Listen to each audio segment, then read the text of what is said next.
thing you're doing with your voice, Randy. It's sexy. What's your favorite movie podcast? Come on, you know I don't watch that shit. Hey, what's up, guys? Welcome back to Think Outside the Box Office, the show where we review movies that can be enjoyed from the comfort of your couch. This week, we got Scream, the 1996 Wes Craven masterpiece. I mean, I think it's safe to say, right? I'd We agree. are celebrating, yeah, right, exactly. We are celebrating this with the new release of Scream 7 coming out February 27th. I think it looks kind of cool. I don't know if this is supposed to be the end, right? But we got Nev Campbell back in the driver's seat here. I think it's gonna be good. I'm really looking forward to it. This one's a classic, right? I mean, I think no brainer, right? I've probably seen this movie 20 times in my life. I mean, we watched it a lot, I think, growing up. It's enjoyable end to end. It's a classic. Tyler, what are your first impressions on this movie? This is not only one of my favorite horror movies of all time. This may be one of my favorite just movies of all time. Every time I watch it, I enjoy it. You know, I could just put it on absently and just watch the whole thing end to end. Like you said, it may be a masterpiece. It's probably Wes Craven's best movie, I would say. Yeah. Some would say maybe Nightmare on Elm Street, but this one's definitely my favorite. Nick, what about you, man? Yeah, it's the best example of a film that I can think of when you're like, it's on TV and you're like going through a room and then you like catch it and you get hung up there and you end up finishing the whole movie. It's one of those. Yeah, for sure. Yeah, for sure. It would certainly be a toss up between this and Nightmare on Elm Street. I could see an argument going both ways, but probably like define the modern slasher. I think for a lot of people, you know, kept the 90s alive. sure. Yeah, this movie's pretty fucking rad, man. I'm excited to get into this. Yeah, this is pretty awesome. It's that term meta, right? Yeah. And I think that's really cool. It's a cool effect for the movie. Written by this guy, Kevin Williamson, who wrote Scream 1, 2, 4, and writing and directing the new Scream 7. I think that's kind of cool. This and Yeah. Dawson's Creek are his big credits, right? Isn't that Yes. wild? Yeah, it's kind of. By the way, R.I.P. to James Vanderbeek. Oh, yeah. True. R.I.P., man. Yep. Yeah, Dawson's Yeah, Creek. Dawson's Creek and Scream. He wrote. He's the Yeah. writer on The Faculty, which is one of my favorite Oh, that's kind cool. of niche horror movies. He's Ooh, that's right. he's kind of like the 90s horror guy. Like felt like he kept that genre alive. Like you said, I think he revitalized it. You know what I mean? Like brought some life into it. I think coming off of some of the think about where Friday the 13th and Halloween were at that time when Scream came out.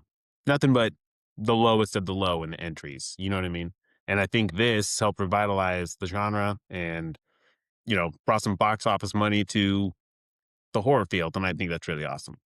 Before we go any further, guys, if you like what we're doing, check us out. We're on YouTube, Spotify, Amazon. You know, we got TikTok. We're on Instagram. We're out there. Check our content. Plenty of reviews to go around. Check us out. The premise of this movie is fairly simple, right? Mass killer, small town, high school students. Right. It's something that's familiar. We've seen it a million times. This is a great example of that. Would you guys consider this a horror comedy? Because I actually don't like to label this as a comedy. I like to think it's a horror movie with some funny aspects. Like when someone says horror comedy, I don't think Scream. Like I put Scream in a more serious category. Like, is that a fair assumption? What do you think, Tyler? You look like you're pondering hard. I would tend to agree with that. I think I'm actually a big horror comedy fan. I think maybe more so than you two. And I think you're right. It definitely has comedic elements to it. I know that labeling it kind of as a comedy helped them get the rating down from an NC-17 to an R rating. True. But I tend to think it's more horror than comedy. Yeah, I agree. When I think horror comedy, I guess I think like Tucker and Dale vs. Evil or Return of the Shaun Living of the Dead. Dead. Yeah, Shaun of the Dead. Yeah, things like that. I also feel slightly insulted when they call Scream horror comedy. I'm like, Yeah. Yeah. maybe just check your step there real quick. I don't feel insulted because I do like horror comedy, but I do think that would be a mislabeling. I think I'm with Nick on this one. It's almost like insult. I'm like, whoa, man, don't No, man, diminish it by calling it horror comedy. Well, it's a horror restrict comedy yourself. is not a diminished label. Horror comedy, some of the greatest movies are horror comedies. This is Some of true. the- Yeah, some of no, the worst ones are, you know. Hey, there's Yeah, bad horror comedies, there's bad horror, there's I bad can maybe think of comedies. one movie that I lump grotesquely bad that I was like, fuck this movie. But no, what that movie was that? I think I remember hating a lot was Jennifer's Body. Oh, I hate See, to I hear knew- that, man. I love Jennifer's Body. I knew I we were actually gonna just watched knew it this where a this was couple weeks going. ago. Yeah, Huh? it's not not my. I knew we'd have this script if I said it out loud. No, not my. Dude, I feel like Jennifer's Body is way underappreciated. I think it's actually a good. Maybe it is, man. Maybe it is. Not my thing. Either way, the point being, I wouldn't stack up that movie next to Scream and be like, "This is the horror comedy genre." Hmm. You know what I mean? Yeah. Like, Ooh, I yeah, don't fair even. enough. Yeah. I'm trying to Fair think enough. if I even would label Jennifer's Body horror comedy. It's been too long since I've seen it. But this was 1996. This had like a stellar cast, right? Yeah. Well, for our young crowd, we got Nev Campbell, we got Skeet Ulrich, we got Matthew Lillard, Rose McGowan, we got some Courtney of the older Cox. players, Courtney Cox, we got David Arquette, Henry Winkler Kennedy. makes an appearance. Oh, you know yeah, what I mean? the Fonz. Jamie Kennedy. Jamie Kennedy. Yeah. This is like quite the cast, and I think everyone nailed it. Like, there's not a character or a person where I'm like, they're the worst part about this. I'm like, they all Let's kind not of brought it. forget. I think she might be top billed sometimes. Let's not forget Drew Barrymore. Ooh, Oh, Drew yeah, Barrymore. definitely. Great, Of course, top, yeah. top build, crazy. I don't know if it's a cold opener necessarily, but crazy opening scene.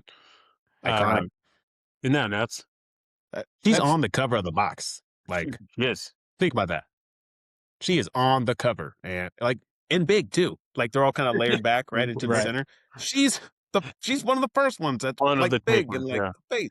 Well, Yeah. she was originally cast as Sydney, and I think her involvement is one of the things that actually got Wes Craven involved in the movie in the first place.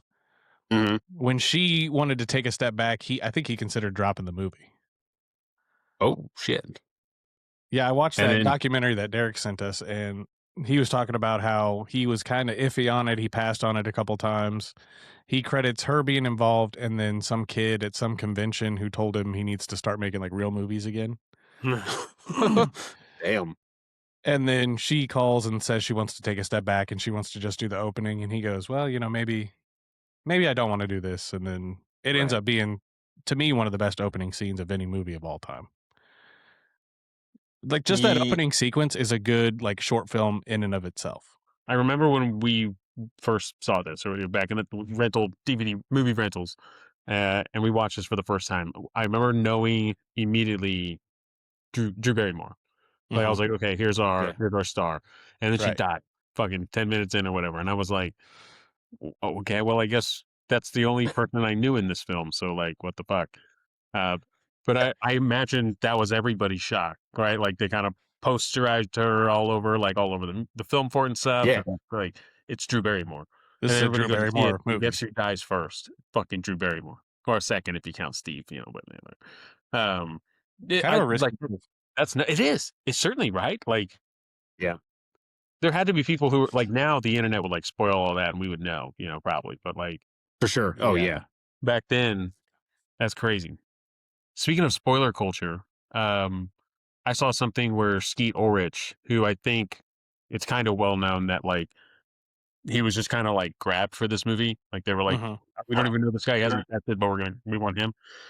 He was in an interview. He talked about how back in the day he's being interviewed and he was basically like spoiling the film. Yeah, I did. I heard that too. Where he was like, yeah, I told this outlet, like, yeah, my next movie, I'm playing this serial killer and it's this cool movie. But because that kind of culture didn't exist at the time, like, it didn't get out that It like just- he's playing the That's killer. crazy. Yeah, he said he had to call back and like, get him to not include that in the article or whatever he was doing. Isn't that nuts? Yeah, That's cool. wild, dude. To just talk, like, Marvel that- would have been like, we got to have you shot. Yeah, gotta put you down. Yeah. Yeah, I heard Hey, they remember that keep the NDA you signed? Yeah. So we gotta fix this. For I sure. heard they keep the killer reveal like kind of secretive on set. Like a bunch of the Yeah. pages of the script will be like blacked out. Like the who plays the killer in the second one? The chick from Roseanne. Yeah. We talked about her on the Toy Story movie. Her name eludes me every time we talk about her. Yeah, for sure. Metcalf, right? Sarah I'm not Metcalf. sure. Lori Metcalf. Lori Metcalf. Yeah. Lori Metcalf. She said when she received her script for Scream 2 that she had a bunch of pages blacked out, and she's like, I think I might be putting one of these masks on, you know? Nice. She was great. Do we like Billy and Stu? Our killers of the first movie. Do we like Billy and Stu? Who doesn't? Yeah, I mean, absolutely. Yeah. I think in Scream 6, they said there's 9 killers so far because there's 2 for everyone except the third one, right? Yeah. Okay. Billy and Stu are easily in the top 3. I mean, they're 2 of the top 3, maybe. They're the top 2, hands down. Yeah, for sure. They were great. I mean, you kind of have. I mean, Billy's like, because Billy's pretty serious. You know what I mean? Like he's out to do some damage, and Stu seems like he's like the ride or die best friend along for the ride. You know what I mean? And the ride just happens to be killing people. They're great. Matthew Lillard is a fucking national treasure and should be protected at all costs. Yeah, right. And this is one of his great roles, man. And Skeet Ulrich, I'm sorry, fucking nailed the like 90s like heartthrob, but like secretly a bad boy. He's got the parting 90s hair, which was like hot and women loved, and you know, he is a handsome dude. And they're great, man. I mean, he played it pretty good where you like, is this guy like a handsome guy or is he like a psychopath? You know, he really threaded that line really well. Yeah, he did. And you talk about Matthew Lillard, I think he's been criminally undercast in Hollywood. I think he's a great actor and like he just hasn't been utilized properly. 100%. Yeah, absolutely. I mean, he's so good as Shaggy that like they started using him as the voice in the cartoons. Yeah, can't go wrong with that, man. He like I said, he's a national treasure. I'm glad to see he's like having. I don't know that his career was ever dead, but it seems in the last 5-10 years, man, we're getting a lot of him. He's on a lot of TV stuff. He's popping up in a lot of movies, popping in some franchises. Go him. Nothing but the best. Yeah. Were you guys surprised by the reveal of Billy and Stu? Oh man, I mean, having seen it so many times, so long now, probably not. Like for sure, yeah, maybe. Like, I mean, and obviously I'm 6 years old when I'm watching this, so I'm probably not like Sherlock. Like I can put all the pieces together, but like the killer turns out to be the dude who looks like he could be a killer in the movie. You know, like fair enough. Yeah, I didn't see this when it came out. I was 4 years old, but I was pretty, fairly young when I saw it. I don't think I guessed it. I think they want you to assume that it's Billy the whole time, but then it's almost like it's too obvious that it's Billy, so it couldn't be Billy. And then he gets stabbed, so it's like, okay, so it's not Billy. And then right. I felt like the twist was pretty good. I felt like it was kind of hard to guess. I definitely didn't guess that there was 2 killers. And then once it's revealed that there's 2, it's like, okay, that makes sense why this person could be here, but then people are still getting killed, Right. Had that been done before? I don't know that there was any other movies where like the twist was like, there's 2 of us. I can't think of any that required such dissection like the Scream movies do. Anytime it's revealed that there's multiple killers, right? Like the movie comes out and the internet goes straight to work being like, well, who the fuck killed this guy? And was it this guy because of the way they held the knife in this fucking scene? You know what I mean? Like they get like the theories start going nuts, right? So I can't think of a movie to answer your question that the internet has like fine-tooth combed and been like, well, no, in this scene he made like a grunt and that sounded more like Billy, so like because they're out there, like, and there are some cool like who killed who in all of these movies, like people that break that down, and that is cool. I appreciate their effort, because I'm not going to do it, but I'm not like hard pressed to know, like I need to know everyone who did it. For real, yeah. I wonder if when they're writing the script, they're like, okay, this kill was done by Billy and this kill was done by Stu, and we have to make sure that the continuity lines up, or if they're like, well, there's 2 of them, so one of them had to be free when the killing was going on. I've actually always felt that's probably more accurate because I kind of liken it to the Thing, where it's like, did John Carpenter really have like a this guy killed that guy, and if you remember 15 scenes ago, he was infected, and there was some keys and like this whole thing. I don't think that was all as meticulously planned as we give credit to. I think the Scream thing is more or less like that as well. They got a bulletin Where board with people a bunch of will, red string and trying to. for sure. Yep. Uh, Yeah, right. just yeah, that's my personal take on it. Maybe they do. Maybe Wes was like, no, I've got this master outline of everything, but I don't See, think so. I hope I I'm wrong. actually think the opposite. I actually Oh, think really?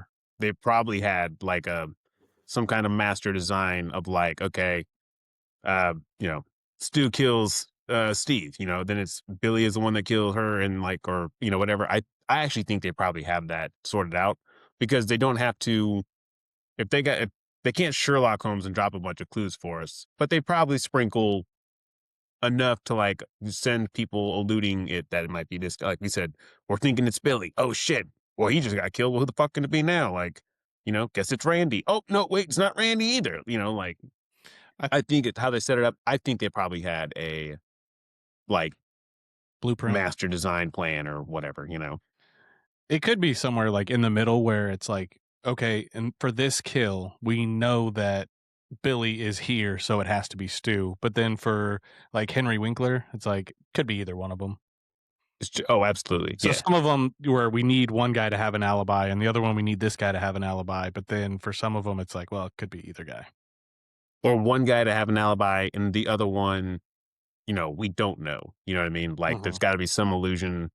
And I think Tyler, I think I texted you. I actually was looking up like who people think killed what victims. Does that make sense? You know what I mean? People do. Sure. And I had to think about some of it like, okay, maybe, you know, or, you know, maybe I disagreed or whatever. To me, it doesn't matter. It doesn't need to be a Sherlock or Scooby Doo where they go back and they're like, well, we can pick up the pieces. I'm fine with the, you know, anonymity of it, but I think it makes a film. Just like you said, but just like with the Thing. I'm comfortable not knowing the concrete ins and outs.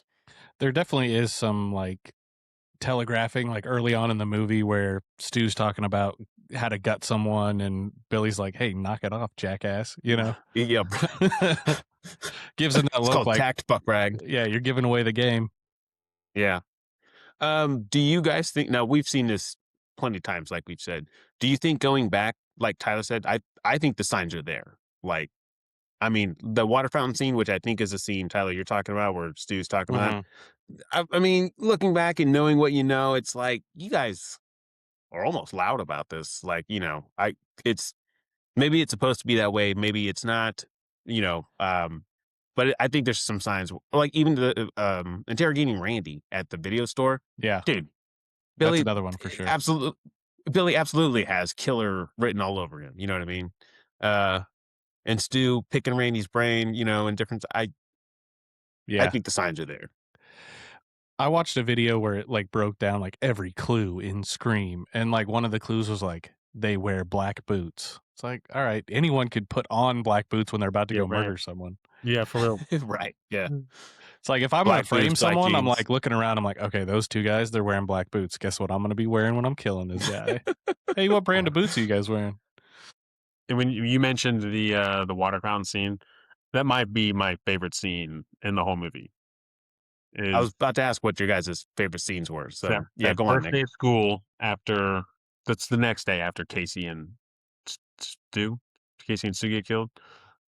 Facing Steve, yeah. Steve, sorry, yeah. So Casey and Steve get killed. It's the next day. The school's a fucking zoo, right? Because media's there and which I'm not actually sure what happened like that, but I think whatever. Then they're all chilling and like you said, it's like there's a lot of like it telling going on here, you know, like subliminally. But other than that, like we get like these kids are selling this scene about just like they probably spent like 3 days on this bench, like filming this fucking scene, just like hanging out. This looks like it'd have been really fun. Right. Get to call each other For names, sure. goof off, no like crazy hard blocking, and just like the suspect scene of each movie, basically, you know. Yeah. Yeah. Did you guys buy them as like teenagers? I probably do less now that I'm an adult and know that they're not teenagers. As a kid, I probably, it worked just fine. None of them are, I think, like, Grease. yeah, like yeah, Grease is a good example where you have like 40-year-olds playing teenagers. I don't think any of them were that bad though. I looked up the ages. I think like Rose McGowan was like 21. Some of them were kind of close. Some of them were like Sure. mid 20s, 25, 26. Yeah. I think it's good enough. Yeah, I think it does fine. Especially with like Yeah. Matthew Lillard really does have like youthful energy in that movie. Like he's all over the place. He's flopping around and Drooling all over. yeah. Oh yeah, spitting and Because this one's a screamer. Got the best lines in the movie. Live her alone. Oh, yeah. oh yeah. That's a My dad mom joke and dad are gonna that be you so tell bad anywhere. at me. Right. Nick, I'll agree with you on that fountain scene, man. That might be my favorite scene in the movie. It is classic. I mean, there's a lot of this movie I can't think of without thinking about Scary Movie. Uh-huh. Oh, dude, I'm glad you said that. Oh man. The the fountain scene is one of that because they spook the shit out of that movie, and it adds a layer of just like meta comedy to an already like meta movie, Yeah. and I think it's fucking hilarious. But the scene is great. Like I said, you got like they're cussing, like the cussing, and they're acting like teenagers and whatnot. Like I think Rose McGowan says something to Randy, like she calls him a goon fuck or something like that. She's like, Randy, you goon fuck, get out of here, or whatever. And Right. it's very like of its time and of its like the people who say it are acting like the people who should say it. Best scene in the movie, I think. I tend to like the cold opening and then the reveal of the killers probably is my favorite scenes, but this is good. For sure. This is good too. Yeah. I think the whole movie is great. Like every scene is pretty perfect. I do have one. I probably have a couple questions, but one that comes to mind every time I watch this movie. So Billy comes back to school from being in jail, right? And then Sydney runs into him when she's like run the hall, and they're like, "Whoa!" And then he's like, "When my dad left my mom, and like whatever, Oh, yeah. I had to move on." In this scene. Yeah. Yeah. And he's saying all the wrong things. Sydney runs into that bathroom, right? The cheerleader and her friend are like talking shit on her and her mom, right? Yeah. So Sydney's alone in the bathroom. And I think you hear someone be like, "Sydney." Yeah. And she's like, "Hello, what?" Looks under the stalls. There's no feet. And then we see the black boots. Yeah. The ghost face gown come down. Was that supposed to be, she runs out and he like runs after her, at least in the bathroom, and then you see her leave the bathroom and there's no him, right? Uh-huh. But whatever. Is that Billy or Stu, or is that another student playing? Is that a prank? prankster? And it can't be Billy, right? Because he just got talked to her because he was stupid, and it's hard to believe it was Matthew Lillard just fucking sitting in that bathroom on a toilet with Just just waiting. showing, waiting and hoping Sydney shows up. Alone. So I'm asking you guys, who the fuck is that in that Ghostface costume? Well, that becomes a thing through all the movies, right? People buying masks at the store and messing with people and joking around, and so it definitely could have been a prankster, I think. Yeah, because they weren't armed. Like they didn't have a knife or anything on them. Like they True. you know what I mean? Like how lethal would they? I guess they could have slammed her head in repeatedly.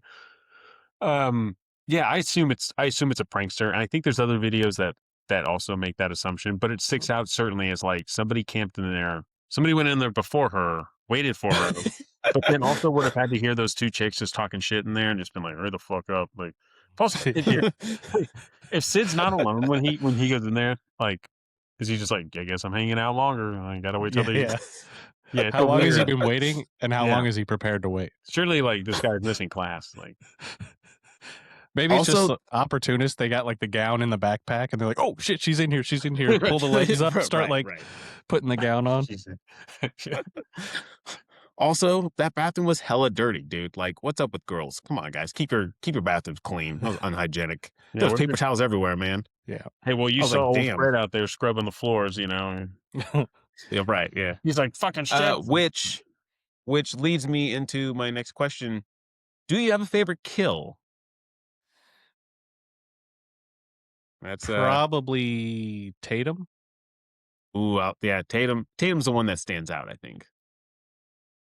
That's a good one. I do always find myself wondering about the mechanics of like a garage door. Like, could that support her? Would it have just stopped? Was there safety precautions?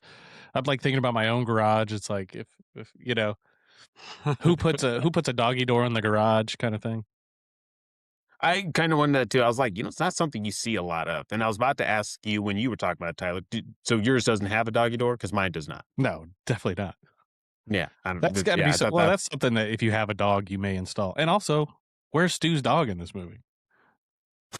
Ooh, that's Tyler with the king of questions I had here. until just now. That's true. Yeah, but listeners comment there. Where is his dog? So yeah, if you don't overthink the mechanics of the garage door, I think it's a cool kill. It's definitely like the real quick effect shot of like the crunch itself, and it's like a real quick like, and then like, yeah, it looks gruesome. She's just fucking hanging there. Think about being Officer Dewey and like moving on with your life, knowing your sister got killed by a fucking garage door. Right? It's one. How many people get stabbed and killed? Yeah, they never addressed. No, Nick, exactly what you said. They never addressed closed the book on that. Like, they're just like, Tatum's fucking part of the body count now. It's too bad. Yeah, for sure. Yeah, we talked about it in My Bloody Valentine, but like there was more to this scene. There was more gore and stuff to this scene, I think, that they had to cut out for the MPAA. It looks like stuff got cut out, especially with that crunch we were talking about. It's literally like half a second. You blink and you miss it. You know what I mean? And apparently the final scene with like Billy and Stu stabbing each other was supposed to be more bloody and gory, but we don't get to see that. Yeah. Why did they kill the principal, by the way? Was there a motive to kill him or? Because they had to have a reason to clear the party out later, and hanging his ass from the goalpost, and all those drunk idiots cleared the party so that they would have their act 3, at Stu's house. I think was just the sole reason. Because other than that, like, he didn't do anything. You know what I mean? Like he could have lived and whatever. Yeah. I know they had to have a I know distraction. the behind the scenes reason. I think someone in the production team, I think maybe even Weinstein himself, said that there wasn't enough action in between the last kill and the next kill, so they had to add in some more horror. Oh, yeah. Okay. You get the Wes Craven cameo right before Henry Winkler gets it.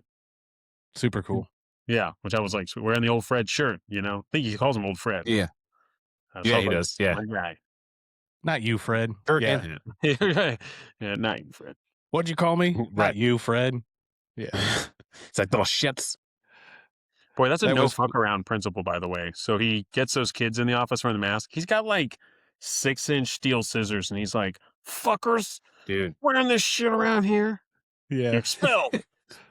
He even told him I should like gut you up and hang you from the flagpole or whatever he was talking about. Yeah, he's like, fair would be to rip your insides out from limb to limb or whatever. Yeah, dude, he like for sure is flexing those, and then doesn't even fuck around. He's like, "You're both expelled. Get out of here." Like, yeah, no detention, no nothing. He's like, "You're expelled. Get out." I thought that was a little harsh. Expulsion immediately. Yeah, for sure. Yeah, he's like just cutting up that mask, and oh man, it probably just has a lot to do with like their school probably just had a bunch of bad press a year ago when Sid's mom died. And I'm going to talk about Sid in a second. And it's like these kids do this dumb shit, and then he's just like, "Oh, I've fucking had enough of it. Like you're expelled." Speaking of Sid, I was like thinking about this. She has like the worst life ever. She does. Let's talk about this, dude. She's got the worst life ever. And we're going to start the year before this movie takes place with her mom getting killed, but like stage raped or whatever. Raped and killed, right? That's the stage rape and kill your mom. Just you and your dad. A year later, your whole inner circle starts getting killed. You find out it's your boyfriend. And then you go to college. And we're spoiling movies. You go to college, your college inner circle starts getting killed. It's your ex's mom. Ex-boyfriend's mom. And some class psycho. And then you go get a job, and then that circle starts getting killed. And it turns out to be like your half brother And then Yeah. you have a life of your own. Shit starts going back down in Woodsboro. It's your fucking niece. Right. It's your niece and her idiot friend or whatever. Their whole circle gets killed. And I think Sid loses somebody else too. But I was thinking about this watching that movie last night, just being like, her life sucks. Yeah, that is wild. And I think the whole, like, what happened to her mom with like Billy and Stu, and then like we fast forward to a year of what, like nothing happening, and then all of a sudden they're like, you know what? Let's add to the body count. You know, so like, Well, and this one's fairly simple, right? It's the later movies that really convolute the shit out of It- Maureen Prescott and her like backstory and like It's whatever. And we brutal, don't got to man. get into it because that's a Yeah. whole thing. But focusing on this movie, like. So I guess one of my issues with this movie is the whole like Maureen Prescott uh pre-movie like stuff, whatever. So, and spoilers alert here. So she's married to Sid's dad, right? Right. And she is stepping out with Cotton Weary, also stepping out with Billy's dad. With Billy's dad was the guy at the station, right? Yeah. Or was that Billy's? Yeah. Okay. Um, so like she's stepping out with him, and then Billy's mom finds Leaves. out, Yeah. leaves. She abandons him, like he so greatly puts it. Even though it's like you're fucking like 17. You're dude, almost, but, you're like, basically an adult. yeah, like okay, buddy, mama issues I didn't here. think And about that. Yeah, you're right. Abandoned me right before graduation. yeah, right. And then so he decide, and later on we'll find out his motive also gets kind of convoluted here with number 3. But like him and Stu decide to stage Cotton Weary. Like, so did they just like stake out Cotton, hope that she seduces him because she seduced drunk Cotton Weary, right? And then they enact their plan to like kill her, put blood on this and the jacket in the car, and like, and also like, where was this at that Nev Campbell says she saw Cotton Weary in the jacket leaving the scene? Like, what? Like, there's, Yeah. you know what I mean? Am I making sense here? Well, see, It's really like, huh? so Uh, yeah, they stake out Cotton Weary, wait for him and her to finish a session or something. Then they go in and kill her, frame Cotton. But then it's revealed in the third one that they got the idea to go after Cotton through Roman, Right. Roman Bridger, right? Director. Mhm. To answer your question, Chris, I don't know exactly where Sid is like, but I saw him wearing the jacket. And she's like, you saw someone wearing the jacket. I don't have I don't have the answer to that one too. But yeah, that's the story as it goes. Yeah.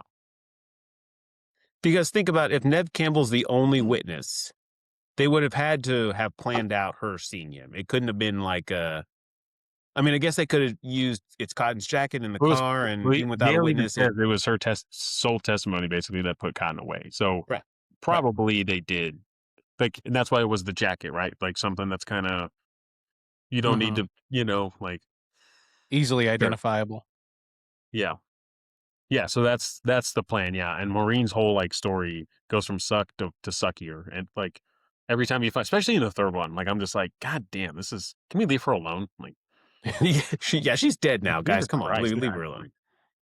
Yeah, it gets fucking nuts, man.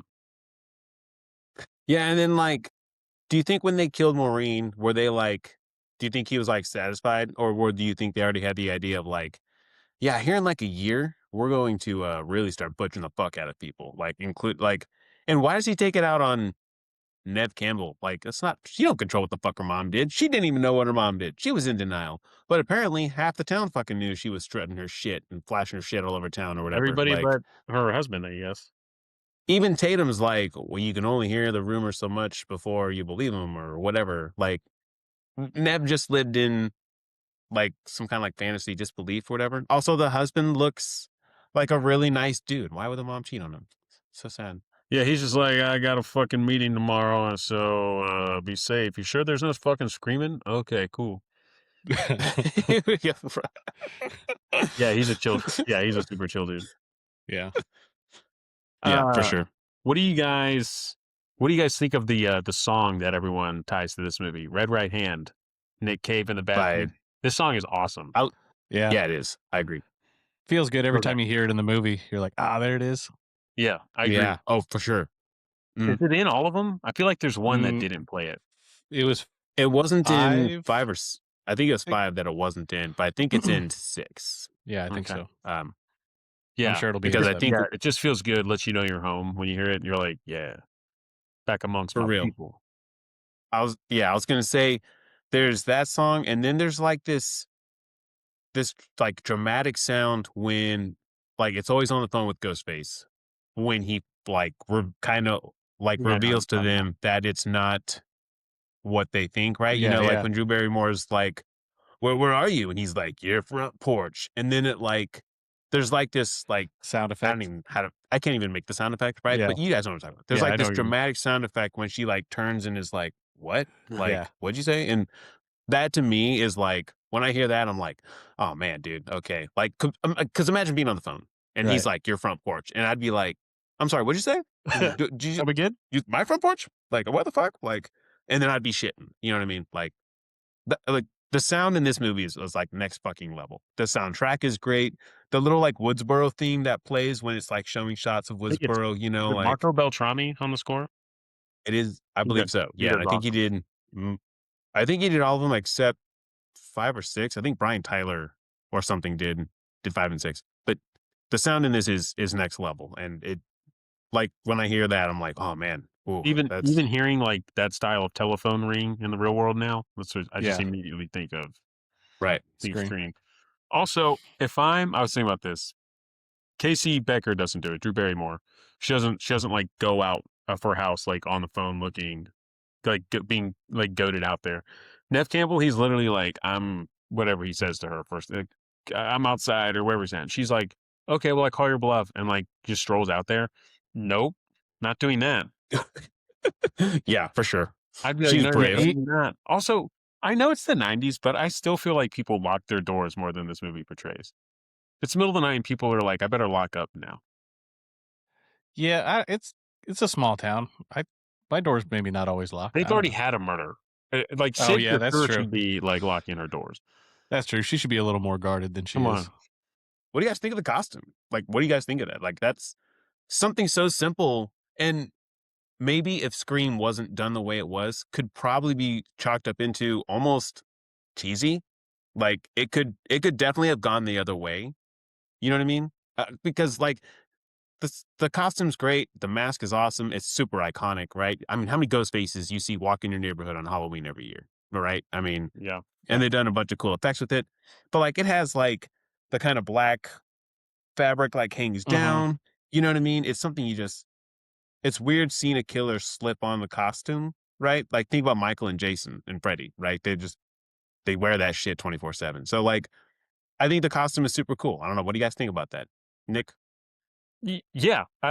It's weird to see. I remember seeing this movie, the first time and thinking like, it's weird that they chose an outfit that's just on the shelf everywhere, and this isn't original. Like Michael's mask was made for the movie, Jason, right? Made for the movie. You know what I mean? Like they're those guys who like have live-in costumes, right? That's just their getup. Right. And this Right. was just something that was like everywhere. Like I'd seen it before the movie. It became part of the movie.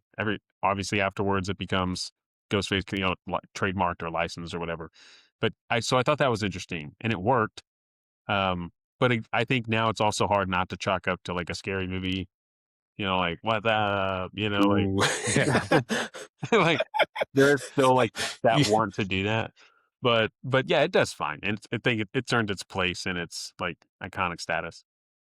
For sure. I remember when I first saw it thinking like, this is it? Like this is what they went with? And For sure. then as I watch it more and more, I really started to appreciate it, and the fact that it's almost what makes it more scary is the fact that it's available anywhere. Anyone can buy it. You don't have to work very hard to get one. So then people around town start wearing them to like prank the kids in the school and stuff. Yeah, for sure. And it's cool. It covers your whole body. So it really conceals your identity well. It's unassuming. It's not that It's scary easy till to it's put coming on. at you with a knife, Right. Yeah. Easy to put on. That's a good point. I think it works really well. I think it's scarier than I first realized, honestly. Okay. I'll agree with you on that one. I definitely younger. I was always kind of like, this is a good movie, but man, that costume, yeah, that could be kind of weak. Like because at no point when anyone think of how many times Ghostface is on top of someone strangling or trying to whatever, no one tries to like fuck with the mask. When I feel like, and I know in the moment you're not gonna like have cognitive thinking and be like, I should go first mask. But like if you just like pull the mask down in front of his eyes, you at least have a few seconds to like, because he's gonna want to, Yeah. he's got to be able to see and like whatever. I was always just like, this Drew seems like an Barrymore grabs it. easy. She does. Part of me because the camera He angle. does, yeah. Does she pull it off and Yeah. like see the face I of her think killer? so. Dude, that's crazy. Yeah. I never thought about that until this watching. And I was like, because I think the camera kind of pans up and you see the top of the head with like Yeah. the knife or whatever. So I was like, does she actually see her killer? Because that's gotta fucking suck. Mhm. Man. Oof. I That's saw some wild. of the sketches for like the alternative masks that they considered using, and they tried to go more like scary and weird with it. And I just don't think it wouldn't. I don't think it would have worked as well. For sure. Yeah, this Yeah, one just 100%. landed in kind of the perfect spot of like off-putting, but like not like a hideous demon face, but like Yeah. if someone's stalking you with it, you're probably not going to want to say hi. You're probably going to want to run. Yeah. When you mentioned the Drew Barrymore kill, it's hard. It's super easy as the audience to be like, well, this is what I would have done. Right. Like obviously, Oh, it's yeah. easy, right? Like when I think she gets her first stabbing, and she's like trying to like limp around the corner. She's still got the phone. Mom and dad are like walking up, and she's kind of just like, oh, like trying to like forcefully like, yep. I'm saying it like I'm making fun of her. She's Yeah. hurt. Right. She's Right. trying to put all her. I would have thrown that phone or something. Yeah. Like, Yeah. you know what I mean? Like, there's certainly Just get I'd their have been attention somehow. knocking shit over. I don't care. Yeah. Yeah, for sure. You're putting everything into this one last like yelp that you can get out. Like, oh, I for sure would have like thrown the phone or something. Again, really easy for me to be like, this is what I would have done. Obviously, No, that's one thing about that scene that I always, because like you, I'm like, well, I'd have done this, that, and the third. And then I try to whittle it down, like, what would I really have done? And the phone thing, I'm like, I definitely would have fucking hurled that phone at something like that I know is going to make a noise. I assume she couldn't yell because he did like kind of strangle her. And, she's like, I think Yeah. she gets like a wheeze out, she's Yeah. like, Right. and then, but yeah, the I always come back to like, I would have thrown that phone at something, you know what I mean? Mhm. Like, draw their attention over here, and maybe it wouldn't have helped. Maybe they both would have been gutted just like her. I don't fucking know, but I would have made the attempt. What do you guys think about like the voice changer? I think it's super unique. It's I mean, it's cool, but I think it's like Stu and Billy It's aren't also going to sound the same through the voice changer, right? yeah, and that's definitely reflected at the end of the movie when they're not wearing the mask, and he's like, surprise, Sydney, like you definitely hear more Billy in it than you do. I think the guy who does the voice, his name is Roger Jackson. Yeah. Like you definitely hear more Billy in that. I think it's cool. It's another one of those, had the movie not been what it is, could have gone the other way and been a really cheesy effect or like a really cheesy way out of just giving a killer a scary voice or, whatever the fuck. But I think it's kind of cool. And that kind of evolves with the franchise too. Like it's like in The Mask, I think in number 4 or something. And then in number 5 or 6, I think one of them says there's like a Ghostface app where you Right. can, yeah. though I'm kind of like, how the fuck do the people who haven't got a call from Ghostface know what the fuck he sounds like? Like, That's true. was Nev Campbell Well, That's a good like point. the only I sitting think they there would have designing known the from apps? She's a consultant on the app. They would have known from the stab Yeah. movies, right? But how do the stab movies know? True. Well, that's the voice they use in the movie. So the Gotcha, people, gotcha. you know what I mean? So like Oh, I get it. it's Meta. in Got their it. world, right? The stab movies. So like that's what they would have been doing. You talk about the end when Stu's using the voice changer. It would have been real easy in post just to like dub over the voice actor and make it actually sound Yeah. like it does in the phone. I thought it was cool. I heard that none of the cast got to see the guy doing the voice. That's Ooh, that'd be awesome. wild. That's crazy. Yeah, just to make it more scary. They never actually see who they're talking to. That was cool. Well, yeah, you don't wanna meet the guy and him be the nicest person on the planet, and then on set he's delivering lines, and you have to react to someone who you already know is nice and like whatever. I think the unfamiliarity of it is awesome, and Wes Craven was genius for doing that. Definitely. That's movie making magic, so to speak. You know what I mean? Like that's a touch. Would I have thought of that if I were the director of this movie? Probably not. I'd have just introduced him and been like, okay, this guy's going to provide the voice. Here's what it sounds like. Okay, whatever. But genius, stroke of genius. I think it's awesome. It seems to be like semi-common, and especially in horror, where your bad guy won't commingle a lot with like the rest of the cast. I think Jeepers Creepers is sort of similar. So like the dude, the stuntman I or think you're whoever right. who played the creeper, Mm. like intentionally stayed away from Derry and Trish or whatever to create like a heightened sense of whatever, when the cameras get rolling.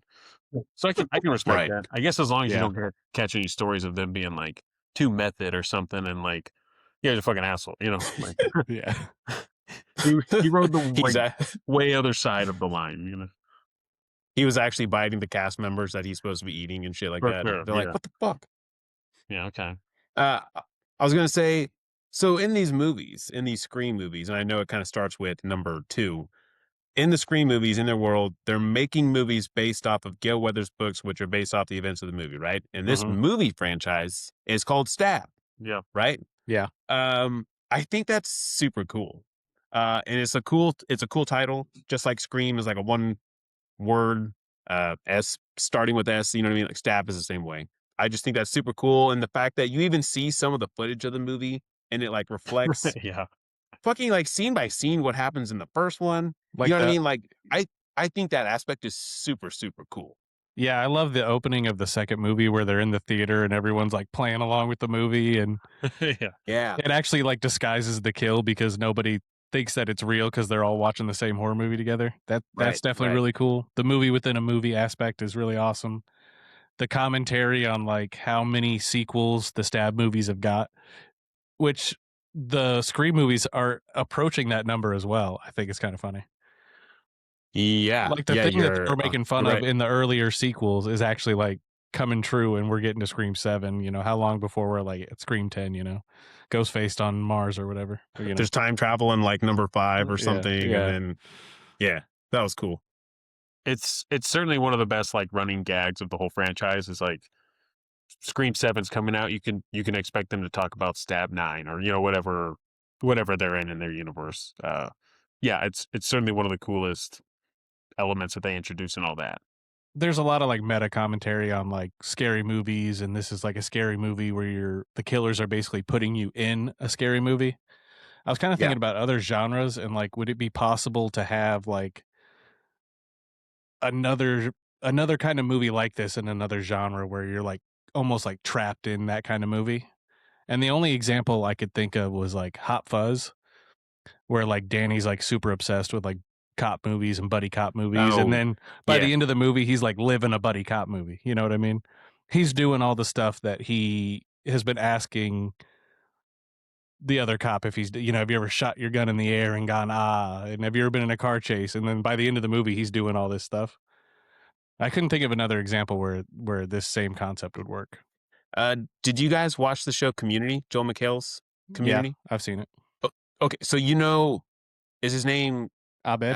and yeah. So remember doesn't he always like, oh, this is a movie, and he'll refer like whatever's going on in their Oh life. yeah, He'll be like, okay, oh, yeah. this is this type of movie, and like whatever, it's like whatever. And Nick, I feel like I'm doing a really bad describing it to someone who hasn't Yeah. seen it. But he like refers to all their situations and shenanigans to like movies and like He's definitely got that. episodes of TV and different stuff, and kind of makes it meta-ish. I mean, He's definitely got that kind know. of Randy personality where he can like apply Yeah. the different situations to different movies and stuff. Yes, there we go. Right. Kind of on the subject of meta, the aspect of, and I think this was the first movie to introduce this, and now it's like, this is just casual conversation. Describing the rules of surviving a horror movie, or Mhm. like the rules of whatever genre movie you may be in. Specifically, this movie was horror, right? Obviously. Right. That's such a cool, like he laid out 3 rules, right, Randy? our video store clerk, awesome, right? Laid out those 3 rules, and like think about how relevant that is now. Think about how often that's like talked about or referenced, or you apply it even to real life. If us 3 are hanging out and we hear some scary shit going on, we're gonna be like, oh fuck, we were drinking, that means we're gonna die in this scary movie, or R- this that aspect of this film is another just unique quality that has remained in the now 30 years that this yeah. has been going on. Yeah, I get what you're saying. I think it may be a little bit for the worse though, because I think movies are getting a little too self-referential, a little too self-aware. I Okay. think we're getting it a little too much now. Like it was quirky and new and fun with Scream, and now it's like, okay, we get it. You're breaking the fourth wall. You're making a movie. Okay. Sure. Also, it like we really only hear this applied to like slashers. No one's ever like the rules to survive a supernatural horror movie. You know what I mean? Right. Like the rules to survive a body gore movie, or a body like Body companion horror. and body horror. I couldn't find the term right. The rules to survive a body horror movie. They're all like rules to survive a slasher, and slasher only. So in my imaginary scenario where us 3 are hanging out and I'm planning for a slasher to show up, all of a sudden it's fucking ghosts and demons, and then we're fucked because no We one got has no rules for these blueprint. things. Yeah. We're gonna not know what to do, other than don't read from a fucking black book of the dead like in Evil Dead or something. You know what I mean? The Necronomicon. If we see that, we don't read from it, we're probably safe. I, But other I than that, we don't know the rules. maybe zombie movies. I think there's probably rules for surviving a Ooh, zombie movie. okay. Yeah. All right. Fair enough. There's even a movie Fair enough. about the rules of surviving a zombie apocalypse. You used when you talked about Corpse Bride or something, Tyler. You used the term. It's a movie at bits. This Oh yeah. this is like a kind of the same thing. Like Ooh. you could clip so many moments of this movie, and those quotes. Like if you say it, somebody's going to turn around and be like, "I know what you're talking about." Yeah, Um, exactly. like the quotability of most of this franchise is what what what gives it life. All these years later, but that's how we keep it alive. It's so fucking awesome. Where does And a lot of the Ghostface? bits like reoccur throughout the other movies as well. Right? Yeah. They're like reoccurring bits Yeah. almost. Like the And I cold think that's openings awesome. and stuff. So much so that like in the what was it? Was it the fourth one where it was like the movie within the movie within the movie? Yeah, It was there's like like 3 three or 4 layers of them. deep before you actually got to the actual movie. Yep. Yeah, it's cool. For sure. What's your guys' favorite sequel? Probably 5. Really? Really? Okay. Um, I, you know, uh, I'm gonna have to go with 2. I think the original sequel is pretty fucking awesome. 5 and 6, and I think 6 a little more than 5 to me is pushing it. That's close. That's a very close third, but I think I'm gonna go with the original sequel. It's funny how divided we all are on this because Nick, 5 is kind of towards the bottom of my list. I think 2 might be the objectively best sequel, but for some reason 4 just has like a special place in my heart that I really like. I think it might be because I was actually like of the right age to actually see it as it was coming out and enjoy it with fresh eyes. Are we all saying 1 is the best? Like 1 is a top? Oh, yeah, obviously. Okay. So Yeah. so you're saying number 2 for like In a tier numerically list here. the second yeah. best. You would put 4? I don't think I would put 4 as the second best. I think I'd put 4 as Okay. my second favorite. I think 2 is But probably 4 the is the second best best. sequel. Yeah. Even if you throw Derek in here, we're gonna be this. No list would look the same. He's like anti 4. Oh, Yeah, Pro 3. we'll have to like show like a ranking for sure of like all of us in these movies to see how we slice this up. yeah. Chris sure. and I recorded our tier list, and our lists are pretty similar, but we did have a couple We switch. had 2 swapped. Yeah. Yeah. There's something about the way they filmed 4 that isn't good. Like the way it looks is probably the worst. Like the way they filmed it, the lighting but I liked the story, the plot, the characters. I liked a lot about 4. Yeah, I actually Yeah, I agree. I had 2 as the second. 1 is 1, 2 is 2, up until probably like my last viewing or 2. So the parts that are cool, but like all the theater drama bullshit is really fucking annoying in that movie. Where she's like having PTSD playing Cassandra or whoever the fuck the chick is she's playing in that play. All that bullshit. Yeah. All that bullshit is just really annoying. I'm just like, fuck this movie. So it's probably somewhere in the middle of the list now for me. Mm. I do Are like. I do like. Are Five we all in agreement that 3 is the bottom? except for Yeah. Derek? Yeah, except for Derek. Yeah. Where does Derek put 3? When you watch this, you better explain yourself. Yeah, for real. Yeah. I better get a text after this episode, Derek. Yeah, I Where does Derek put 3? I would. It's higher than 4. He hates 4. 4 is like the bottom. So right. he might have Yeah. 3 right above that, or he might have 3 a couple above that. He's anti. Yeah. So Oh, okay. Derek, when you see this episode, you're gonna have a lot to explain. Come on, man. I will top of my head. My 1 through 6 right now. 1, 2, 6, 5, 4, 3. And that's my order. Like I'm 1, but 2, that doesn't- 4, 6, 5, 3. 1, 2, 4, 6, 5, 3. man, As yeah, the but- best. I switch 4 and 2 if you want my favorites, but I'd probably go 1, 5, 2, 6, 4, 3. Yeah. So we got a few matching ones on there. 3 sucks. It's at the 3 doesn't suck. 3 is the worst. At the bottom, 1's the best. the top and the bottom are pretty clear to me. Yeah, Derek. The meat of our Derek. of our sandwiches here definitely is interchangeable. Right. Like I said, Derek would definitely be throwing another variety on there. Like, really? Raise my eyebrows. Okay. Yeah. Yeah, this is a franchise that going on 7 films in. It's actually incredible that even though the worst one, whether it's 3 or 3 or 3, whether it's like even it as the worst of the franchise, it still leaks about way better than most movie sequels get any sort of credit for. Like this whole franchise is something that you could pop any one of them in and be like, just go. The worst movie in the franchise is incredibly watchable and enjoyable. For sure. Yeah. Yeah. Yeah, and like Chris was saying earlier, 3 had so much potential.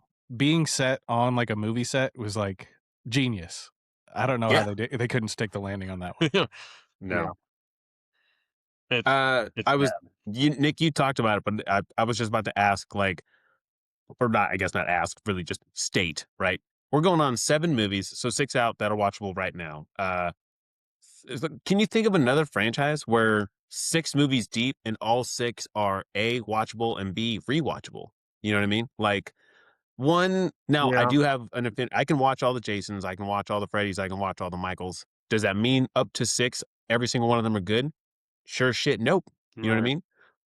Saw, maybe that's where I was gonna go to. You know what I mean? Like, and just like this, you could pick out the worst of the first 6 or 9 or whatever the fuck, but like up to 6, just like this movie has. Like we're about to dive into Leprechaun here in like a week or 2, right? Like, oh man, I don't know if I could sit through 6 7? of those. You know what I mean? Yeah, 7. There we go. Saw is great. I think 4 is bad though. Like every time I'm watching the Saws, I'm like, all right, here goes 4. I can't even tell you anything that happens in 4. It's that much of a black hole in my mind. I've seen 4 once, and I don't remember hating it. But I haven't seen what's after that to compare. Like, I definitely was probably like, okay, but I don't remember hating it. But yeah, like this franchise has the longevity. Like Nick said, you could toss in any one of the 6 and enjoy it. And you know what I mean? Like you said, you walk into a room, catch it, and then you're like, you're hooked. You know what I mean? Like, grab some wood there, bub, because you're in for the ride. Like, right. The longevity of this franchise and the I don't know what word I'm looking for right now, but it's endured. You know what I mean? It's endurability. It's great. I love it. Like it's hard to find another franchise like that. I'm not a fan of it, but I wonder if someone who is would say maybe Fast and Furious. I'm not a Fast and the Furious guy. I think 1 and 2 were probably pretty good. They lost me at Tokyo Drift, and then I never continued on. Yeah.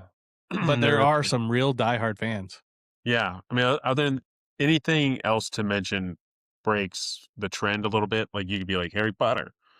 Harry Potter's good. Ooh, you could do for sure. Lord of the Rings, Hobbit, you know what I mean? Right, yeah. Mission Impossible? Do people? Oh yeah, dude. That whole series is tough. Yeah, Yeah, dude. yeah, that's true. Star Wars. I mean, could argue which group of sequels you want to lump in and like whatever. You know what I mean? I think all nine are watchable. I'm not a diehard, so I can say that, but like diehards will have their nitpicks. So I felt like Jurassic Park was doing pretty good until 5. yes, Like Jurassic Yeah. World I 2, Jurassic I didn't like 5. I don't like Lost World or Jurassic World for that matter. dude, I not like Jurassic World. That's a fun ride, dude. Nah, it's Whatever. tropey as shit. Sucks. I Oh, think Lost World gets a little too much hate. my people. One of the Yeah. cool things about Ghostface, and you can kind of argue this with I think a couple of the slashers. Ghostface lives on in like so many different medias. So like obviously 7 movies now. He's been a staple for Dead by Daylight, which is a video game. It's like an asymmetric, Right. video game. He's been a character skin across like Call of Duties and some different stuff. I have him as a character skin on Call of Duty Cold War. He's in Mortal Kombat, I think, one of the games. He's in Mortal Kombat. Like this is what I'm talking about. Like you got, and so is Freddy. So got to give it to Wes for creating 2 characters that get to do this. But I know there's Sure. Michael. I know there's Jason. I know there's Leatherface. Predator and Alien are both pretty common. Terminator. All of these like horror or like horror adjacent icons that find themselves like parted out into different medias and shit like that. Not to mention maybe not Ghostface comic, but like some of those guys like they live on in comics. Independent video games, you know what I mean? Shit like that. Like that stuff is cool. And their merch sells like fucking crazy. You know what I mean? Like, Oh, yeah. I think that's awesome. And you've made it, whether or not your movies are any good, you've made it when you can say all that. You know what I mean? I think that's fucking cool. My wife was wearing a Ghostface shirt this week. I have one. She was supporting the show. Yeah. I dig it. I can't remember. It's so funny. I wish I could remember. It's like it's him on the phone, and it's like I can't remember if it's like what are you wearing or I can't remember what it is, but Right. it's like a pink shirt with him on it. It's so funny. Plus, think about like the iconic line that came out of all this. What's your favorite scary movie? Oh man, yeah, Yeah. it's great. I can't hear that line without thinking of this movie. So, Yeah. what's your favorite scary movie? Where So, does yeah, iconic. does Ghostface? Where's he for your like favorite slashers? Is he anyone's favorite slasher? He might be the top for me, honestly. No, while he's cool and stuff, and I like him, and I don't have anything to complain about him, he's not my favorite slasher. No, Freddy Krueger has always been my dude. I mean, I think the Halloween franchise and Michael is like the coolest or like overall best maybe whatever. But as a slasher, like we're talking the killer, right? Freddy's always been my dude. I mean, he kills you in your dreams. If you're not safe when you're sleeping, I mean, fuck, So man. You know what I mean? so that's a good. Are we talking the killer or the movie? As The like killer? a character, like the Ghostface slasher character. Chris, you might be onto something with Freddy. I think Freddy is definitely cool. Come and get you in your sleep. You can't avoid that. No. Eventually, you got to sleep. Yeah. Well, there's no escaping it, man. It's like There's no long-term escaping it. So. Yeah, the danger is imminent because Yeah. you either solve it or you fucking go to sleep and die. You're on the ticking clock. As soon as he comes after you, it's like, all right, he's coming. Yeah, fair enough. You better figure it out fast. Yeah, for sure. Nick, what are your final thoughts on this movie? You said masterpiece earlier. I mean, I think that's pretty evident, right? And it's all the things we talked about, man. Like how long it's been around, how often you see this character in Funkos and action figure, cute little fucking figures that it has no right being because he's a fucking serial killer. These movies, none of them have flopped, right? So we're coming on 7. There's not been one of them that have been like what's called a flop, even if one's not as successful as the others, right? So like, no flop status. It's pretty good. The pop culture want is still there. We're not going to see the end of Ghostface anytime soon. I double down on what I said about it. I think being better than Nightmare on Elm Street, I'm going to give this movie a 9.5 out of 10. 4.5 out of 5. Ooh, okay, right on. Tyler, your turn at the wheel here. What do you think? Final thoughts. Give me a rank. Easily one of my favorite movies of all time. It's perfect opening, amazing ending. I like the twist. The script is smart and self-aware. It's you know, it's funny, it's exciting, it's cool, it's iconic. 5 Yeah. stars. 5 stars. All right. Yeah. Yeah. I'm right at the border with it. I'm like I could be I was swayed. kind of hoping this was going to be our first unanimous 5 stars, but I already know what Chris's rating is, but go ahead. I am going to echo Nick here, 4.5, but I'm also going to echo what you just said. I debated heavily on giving this a 5. This stands the test of time. It's great to even watch it and like get transported back in time to like that. I mean, think of the phones and think of the fucking video store with like VHSs and stuff. Like it's a trip, right? It's got plenty of kills. They're all pretty cool. The costume grows on you, even if at first you think it's hokey or silly, you know, especially like chasing Drew Barrymore around, you know, then it grows on you. The cast is cool.